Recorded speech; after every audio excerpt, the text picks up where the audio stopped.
Well, welcome to a Journey Now special. And Special edition. A special edition. We have a long-standing friend of Journey Church with us today.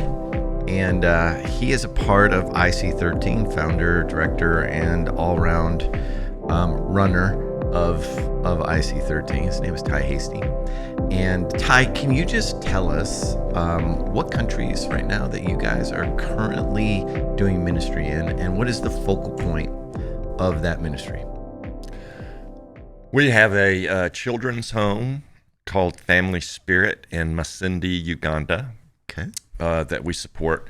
There's about 150 kids, give or take, there, and we provide all of their food for all of their meals every day. Okay. And then we also, the ones that decide to move forward out of the elementary school that's on campus, if they decide to move forward with their middle and upper school education, then we help them with their tuition, their books, their uniforms, et cetera, et cetera. And I'm very blessed to have a lady named Janie Omer who handles all of that for us and takes teams over there a couple of times a year. And this is in Uganda. This is in Uganda. It's I've been about 4 times. It's 36 hours door to door from Franklin, Tennessee to get there. And That's a commitment. it's good though. It's a short flight. It's good. Short flights. It's 2 bitterly long flights and 1 traverse 4 hours in a vehicle. So Yeah. By the time you get there. by the time you get there, you're glad you're there. Yes. Okay. And Uganda. Then that's Uganda. And then in Honduras, this is our 16th year to serve there. We've served kind of all over the place, but now we're just kind of settled in these 2 areas. It's about all we can handle. Our Honduras footprint is pretty big. Yeah. We do clean water projects. We do houses. We built over 40 houses last year. We're building 36 this year. We educate everything from building schools and supporting schools to buying uniforms and supplies to scholarshiping kids in college that want to go that far. We do medical clinics. We've got one coming up in September. Medical clinics are very, very thorough. We'll have optometry. We'll have dentistry. We'll have a full pharmacy, general medicine, triage. And then I have a team coming in that will be doing heart surgeries. Okay. They come in with us twice a year. We are going out into the field, way in the boonies where most folks don't go, to different villages every day. And these guys are doing ablations, pacemakers, defibrillators in Samesa Hospital in San Pedro Sula. And all of our services are free. We don't charge anything to anybody. And none of us get paid. We're all volunteers. We pay our own way to go and to serve.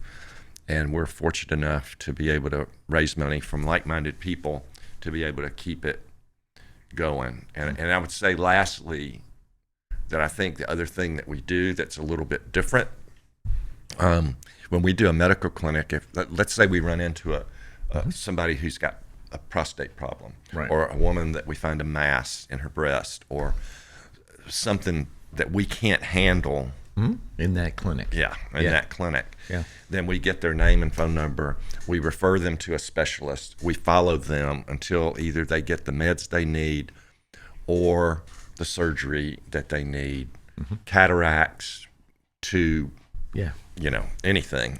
We follow them, and we just don't want to leave anybody behind. And I think for me, it's kind of like, I think Mike talked about this a couple of weeks ago, but in the story of the Good Samaritan, he didn't just put a Band-Aid on him and leave him. He picked him up. He put him on his own donkey. He took him to a place where he could get further care, and he paid for it. Right. So that part of the story resonates with me. Sure. So it's huge. we do that. Yeah. Yeah, your medical clinics are, so I've done 2 with IC13. We got to do a building project, which was so fun and intense. I tell people it's probably the most work I've ever done on the mission trip, because you're mixing concrete typically every day for 6+ hours in the burning heat, but it's so fun.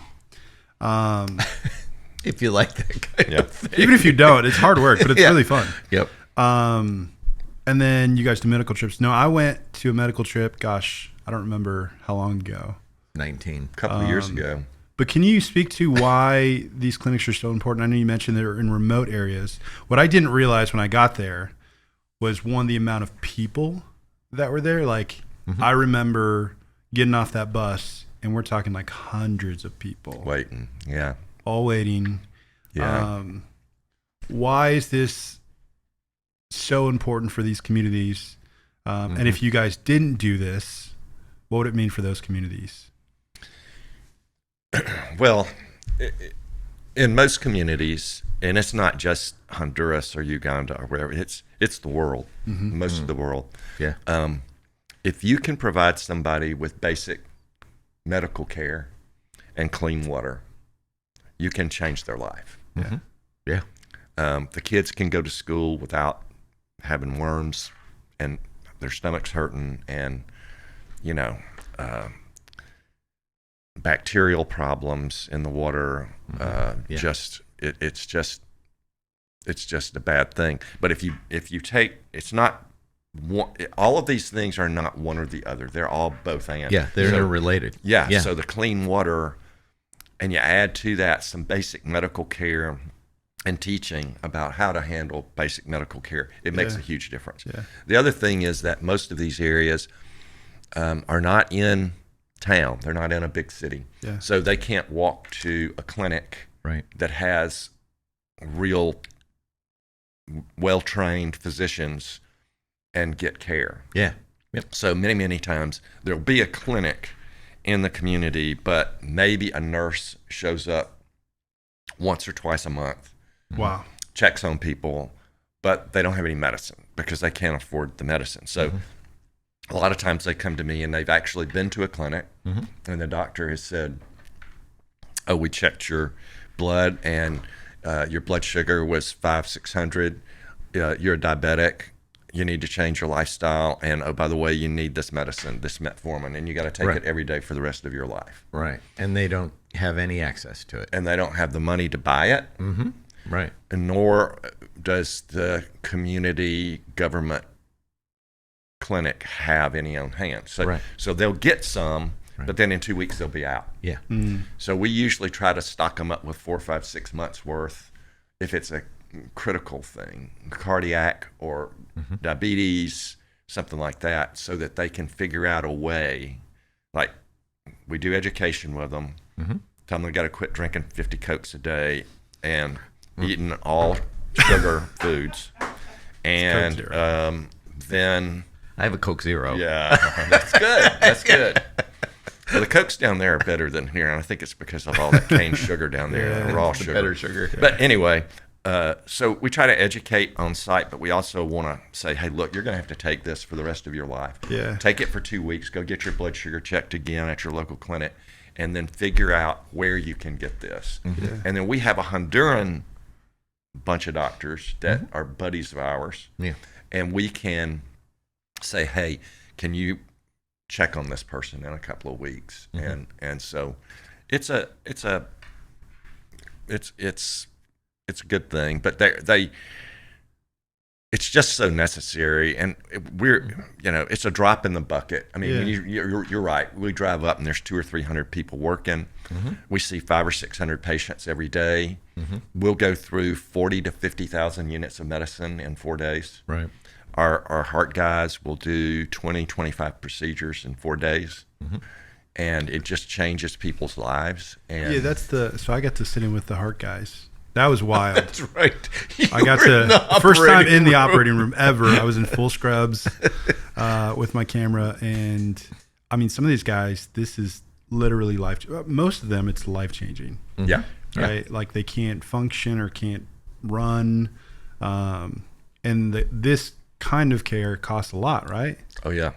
And so for some of these people, it wouldn't even be possible if it wasn't for... Down there, a pacemaker's $10,000. Yeah. And that's, when the average wage is $60 a week, and if you've got a really, really good job, it's $6,000 a year.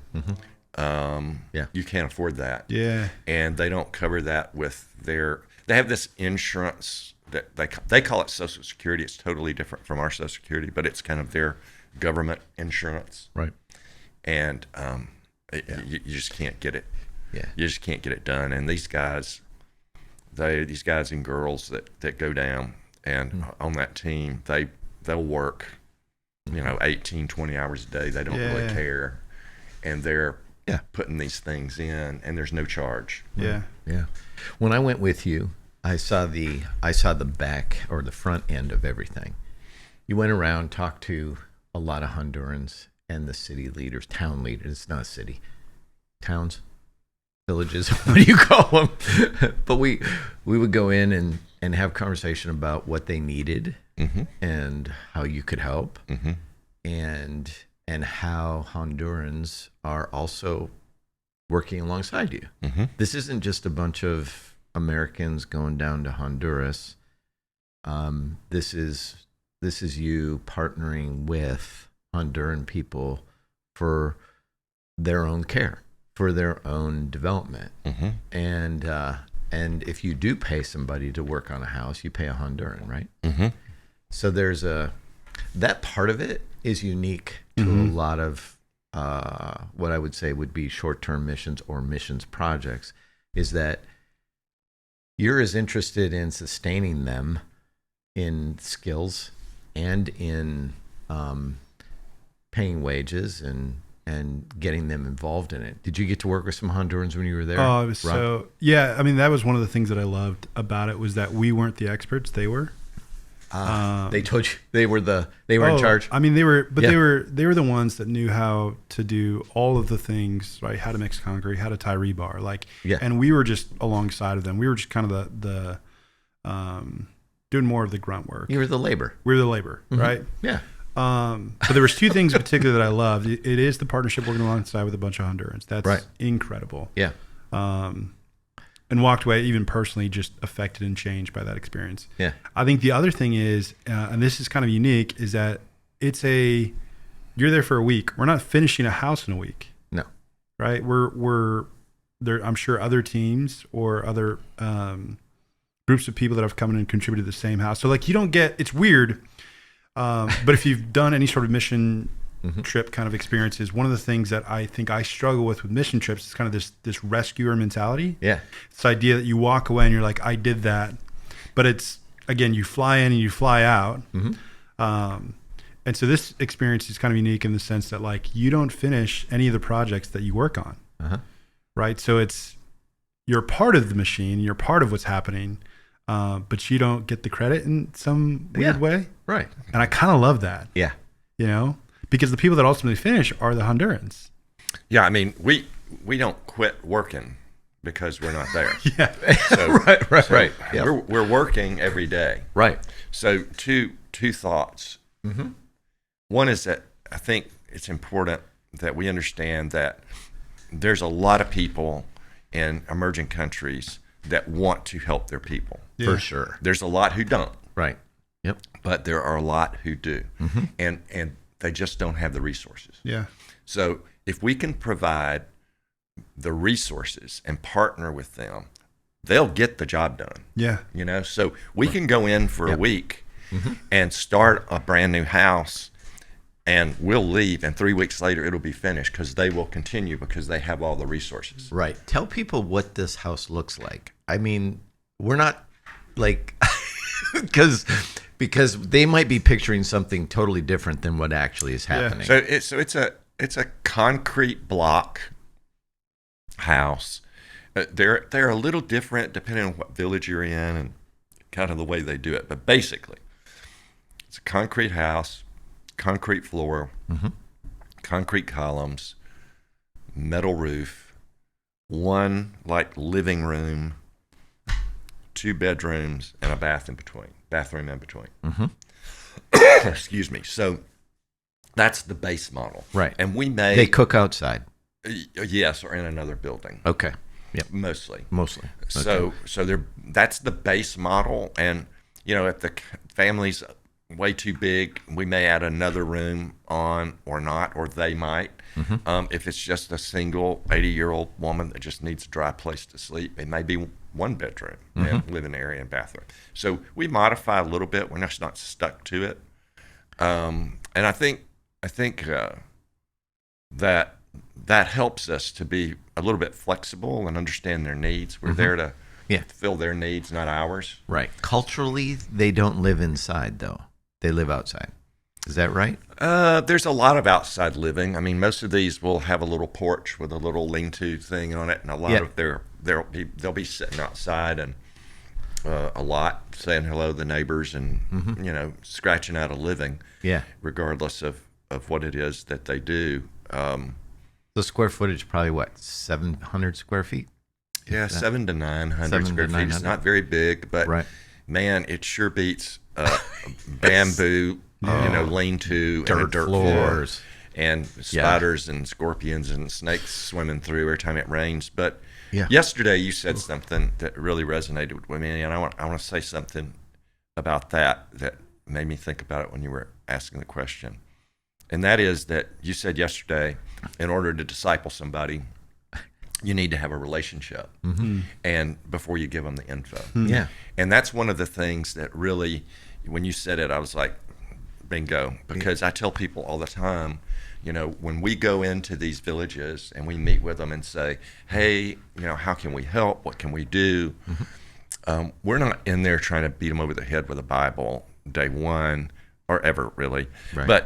But what I believe is that if you go in and you meet with the community and you show them that you care, and then you show up when you say you're going to show up, and you do what you say you're going to do, then you build that relationship that you talked about yesterday. Yeah, for sure. And then they can believe what you say. Yeah. So then you can dive a little bit deeper when they say, so why do you do this? Right. Yeah. Because you've already built that relationship and they trust you. And if they trust you, they trust what you say. Right. Yeah. So I thought what you said yesterday was dead on.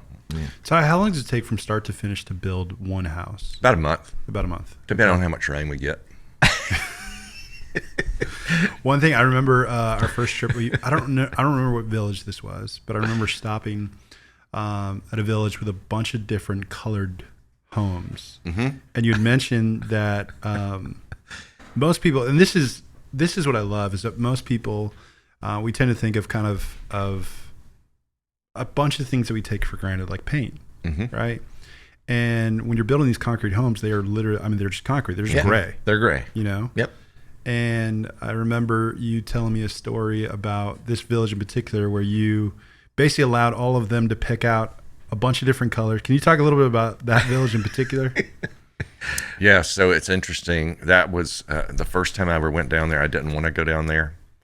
I'm just being honest. Yeah. I'm pretty transparent. I didn't want to go. Yeah.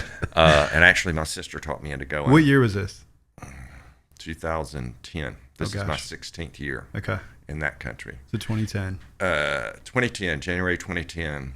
But anyway, we walked into this place and it was really, really bad. Really, really, really bad. And it was so bad that when I was walking out down this little road, I literally felt like I'm going to have some sort of tropical disease when I get out of here, because the stench of everything, humanity, was so bad, and it was muddy and it was wet, and they were washing their clothes and washing their kids and washing their pots and pans and drinking out of the same stream, and and the stream was 2 feet wide. There wasn't a lot of water in it. And anyway, that's the village we call. They named it.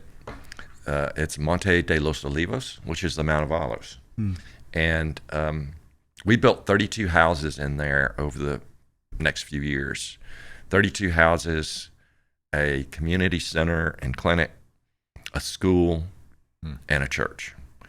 And they are mostly all still there. A few of them have passed away, but they're all there. Well, we were there one day, and I think it was Lisa, my wife. She was like, you know what? We ought to paint these houses. I could see Lisa saying that, Yep. I'm like, okay. But let's let them be Yeah. involved. So we have a young lady down there who is our Honduran daughter, if you will. She's been with us since the first day we got down there. She's married now. She's got 2 kids, and she works on our team, helping us out. And she's very, very creative and very, very artsy. So I said, Casey, this is your project. You know how to do it. Okay. So what I want you to do is I want you to go to every homeowner, go to the paint store, get a palette, help them pick out their paint colors, but make sure that 4 of them don't do pink in a row, or 4 of them don't do purple. Mix them up. You take care of the palette. But let them choose. And then we'll buy the stucco and we'll buy the paint, but they have to do the work. And you manage it. And they did it. And it looks fantastic. It's so cool. I mean, some of them went so far as to paint like, they painted the background and then they painted like vines or parrots or whatever on their house. It's cool. It's very, very, Central American looking. Well, and, that makes sense. And they loved it. That's fun. They had a good time. But I bet. In some of the towns, we partner. In Villanueva, it's a big town. It's 250,000 people. Wow. But there's a lot of little tiny neighborhoods. But the mayor there partners with us. So we build the base house, and then he pays out of his budget for just the front to be stuccoed and painted, and electricity and water. Wow. Oh, they're putting electric in it. Yeah. Nice. So it's a really good partnership. Yeah. That's awesome. Yeah. One of the things that, one of the places that you showed me is built into the side of a mountain. It felt like a mountain anyway. And the water treatment was down on the bottom. Yeah. Oh, I remember that place. And Monterey, Victoria. That's it. And I remember you telling me when we were there that the water, you had to pump the water up. So you had to come up with some kind of solar deal that runs the pump, pumps it to the top of the mountain. But their whole water system, PVC pipes running down the side of this mountain to the houses.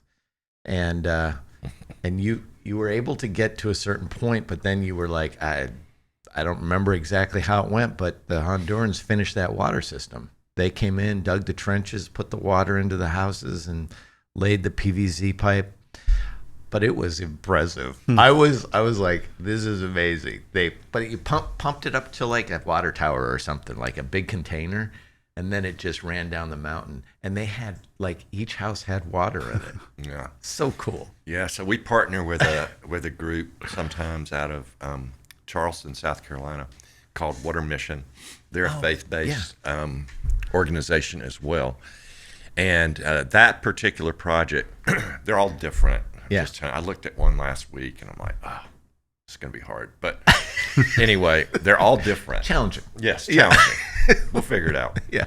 So this one, sometimes the spring is at the top of the mountain and you can just like dam it up with a little 4-foot, 5-foot high dam, cover it so that dead things don't get in it. Yeah. And then let gravity just take the water right down to the town. Yeah. Particularly if the water's coming out of the ground clean. Yeah. Right. No bacteria and no parasites. Right. Those aren't as hard, but you might run PVC 4 or 5 miles to do that. Now, that one, the mountains up here that you got to climb. Yes, it was really steep. I remember getting to the top going, because we went up to the water. Yeah. Yeah, I We did. went to the Oh, water my tank. But goodness. on that one, the water comes out of the ground in the valley. Yeah, down at the the bottom of the mountain. Right, yeah. And it's cold and crisp and clear. Yeah. Coming out from under that big giant tree it comes out of. Yes. And I can picture it. So we did the same So thing. We cool. dam it up down there. We drop a pump in there. We built a pump house. And it gets chlorinated. And then it is pumped about 2,000 feet. Up. And a 3-inch galvanized pipe to a tank that we built out of brick and mortar. And we had to carry all that brick and mortar and sand and rock up there. So that was quite a chore. Don't really look forward to doing that again. But that was hard. Even Ty has his limits, apparently. Yeah, man, but these I'm telling people you. lived on the side. It's Yeah. it's not like it was. They live on the side of a mountain. Yeah. So in that case, what you're talking about Yeah. is, partnering with these guys. Right. So Water Mission has these engineers. They know how to design the system. That's cool. They know how to size the pump. Okay. They tell us how big the tank needs to be. Gotcha. All of that stuff that I don't know, Right. that these Yeah. engineers know. Yeah. So that's their part. Yeah.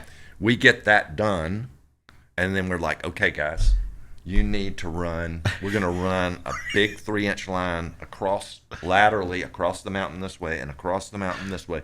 Your job Yep. is to tap in and run it to your houses. Yeah. And everybody jumps on it. Wow, it's so cool. So, you're letting people use their skill sets Mm-hmm. Yeah. to be part of the equation. Yeah. It changed. I mean, the people there that I met, it changed their lives. Mm-hmm. It absolutely changed their lives. Yeah, they went from, they take a plastic bucket full of dirty clothes and a 5-gallon bucket empty Mm-hmm. down to the spring. And some of them might live a mile away from the spring. Right. They get in the spring up to their knees. They bathe themselves. Mm-hmm. They wash their clothes on a rock. Mm-hmm. Fill up the bucket with water. Carry it up. Put the clothes on top of their head and carry the water up the hill. And that's what they're going to cook with tonight. Yeah. And it went from that to having a spigot in Wow. front of their house Yeah. Yeah. With clean water. Yeah. with clean water. With clean water. Not the water they just clean their clothes in, No. which is Ty, if somebody has never gone on the mission trip or is considering maybe a medical or building trip, what would you say to them? What would your advice be to them? Go. simple. Yeah. I mean, if you're thinking about it, then you're getting a nudge, and you ought to go. And I would say this: you don't have to go with IC13. We're not the best all end all nonprofit.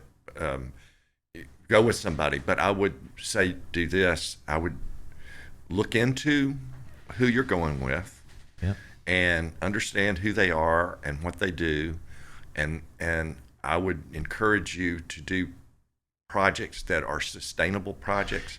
Yeah. If we build a Yeah. concrete house for somebody, it's going to be there Yeah. 50, 60, 70 years from now, 100 years from now, maybe. Yeah. But it's going to be there. A water project that, Yeah. it make a difference. While you're there, try to make a difference in the lives of the people you serve. The other thing, and this is just me, I would encourage you to look at their, I think they call it a 909, which is their nonprofit filing with federal government. Yeah. And make sure they're not spending 60%, 70% of the money they take in on themselves, On administration. on Yeah. salaries and benefits Yeah. for Yep. high rollers. Yeah. That's just me. Yeah. You may be perfectly good with that, but But not every organization is created equal. nope. Yeah. Right.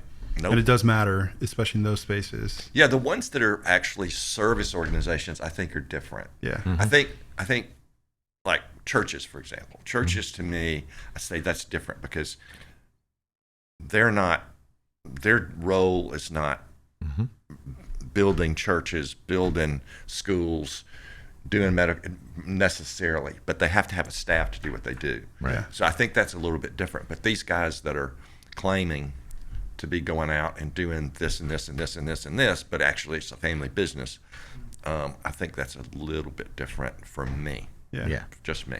Yeah. Yeah. Yeah. And you have a medical trip coming up, you said September. September. And then do you have a building trip scheduled?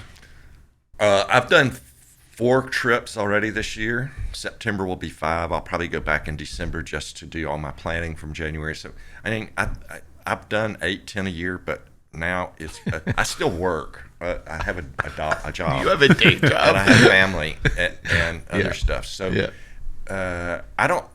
right now, I don't plan on doing any more building trips. We've done 3 building trips and a medical so far this year. Yeah. And then we'll do another medical, and that'll be 5. And then I'll go back for just kind of be with my people on the ground there and love on them and Build thank relationships. them and Yep. plan for next year and Yeah. spend some time with them around a table talking about what we do well this year, Yeah. what do we need to do better next year, what communities do we need to enter that we're not in, Right. and just kind of Yeah. talk through that stuff. That usually happens first first week in September or so. So yeah, we've done a lot more than that sometimes, but that for this year, probably 6 will be it. So maybe 2026, another building project. Yeah, we'll definitely have. There's some groups. There's a group that's probably gonna be calling me shortly, saying, "Hey, let's pick a week in January." The team that was with me last week from Journey, they've already said we want to pick our week for next week, for next year. Yeah, we want to go ahead, and that helps to go ahead and get it on the calendar. And we can start trying to negotiate airfares and all that stuff 6 months out instead of a couple of months out. So that helps. But yeah. Okay, so if somebody's thinking about it, how long a flight is it down to Honduras? It's very manageable. Yeah, if you've never done, even if you've done a trip or you've never done a trip, typically we leave around 5:36 in the morning. Yeah, we're there for lunch. Yeah, so it's a couple of hours. Or you get stuck in the Miami airport. Like we did. Well, that's always like part we of did. We did. My wife and I got to our house at 5:00 Saturday morning. 5 in the morning.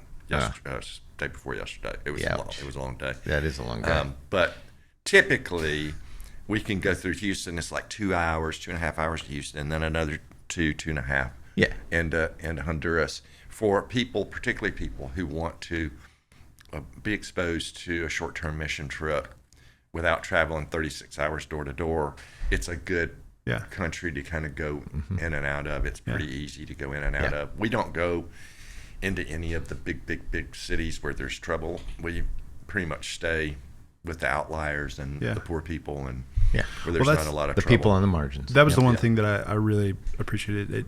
Every time, every experience, every place we went, I felt really safe. It was very clear that you knew the people that you were with and the communities that we were part of. Like, the relationship was primary and first, which just helped, I think, as an American going to another country, especially with, all the things and potential, things that could happen.